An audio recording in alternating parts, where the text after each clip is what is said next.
আল্লাহর ভয়ে দিলটা নরম হওয়ার সময় কি এখনো হয় নাই? আল্লাহর ভয়ে দিলটা কাইপা ওঠার সময় কি এখনো হয় নাই? তুমি মনে হয় যেন 20 বছর পরে মরবা। আল্লাহকুমুত্তাকাসুর, এই অনেকদিন বাঁচবা এই আশায় আশায় শয়তান তোমারে ভুলাইয়া রাখছে।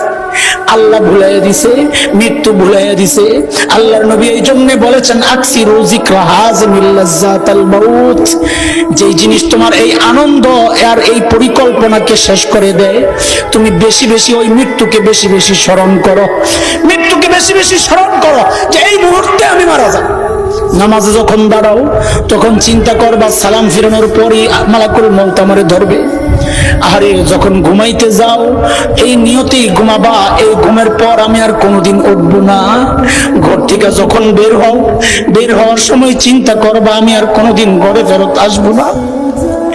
মাঝে মধ্যে চুপচাপ চোখগুলো বন্ধ করে রবের সাথে কথা বলা শুরু করো, আর ওই মালাকুল মউত আসার কল্পনা করো, মুরাকাবা করো। মুরাকাবা এ ভাই সবসময় রাত্রে ঘুমের আগে 5 মিনিট বসে বসে মুরাকাবা করো। আমাদের বুজুর্গরা বলেছেন মৃত্যুর মুরাকাবা করো।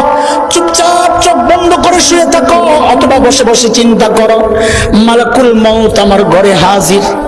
আমি শুয়ে আছি, আমার আপনজন টের পেয়ে গেছে মালাকুল মউত এখন আসবে, যে কোনো মুহূর্তে আসতে পারে। মালাকুল মউত আসার জন্য বয়স লাগে না।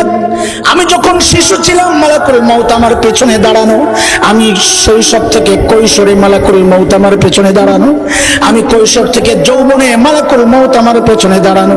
আল্লাহ হুকুম করলেই ধরবেন। ওই যে চকবাজার কত বাচ্চারাও মারা গেল, মালাকুল মউত আইসা পড়ছে। বয়স কোনো ফ্যাক্টর না, বয়স কোনো বিষয় না, যেই কোনো মুহূর্তে মালাকুল মউত আসতে পারে। মালাকুল মউত তোমার ঘরে হাজির, তোমাকে শোয়া দেওয়া হয়েছে। আপনজন টের পেয়ে গেছে আমার বাবা চলে যাচ্ছে। আহারে বাচ্চাগুলো পায়ের কাছে বসে বসে বিলাপ করতেছে, বিবি বুক চাপড়াইতেছে, আমার স্বামী আমার রেখে চলে যাইতেছে। মা চিৎকার করছে, আরে আমার কলিজার ধন আমার ছেড়ে চলে যাচ্ছে। মালাকুল মউত তোমার রূহ বের করা শুরু করেছেন। চিন্তা করো, কল্পনা করো, মালাকুল মউত তোমার রূহ নিয়ে চলে গেছেন। আপনজন তোমার লাশ ধোয়ানোর জন্য নিয়ে যায়, তুমি চিৎকার করে করে বলছো আরে আমার কই নিয়ে যাও তোমরা? তোমার আওয়াজ কেউ শোনে না, জবাব দেয় না। তোমার ধোয়া সাদা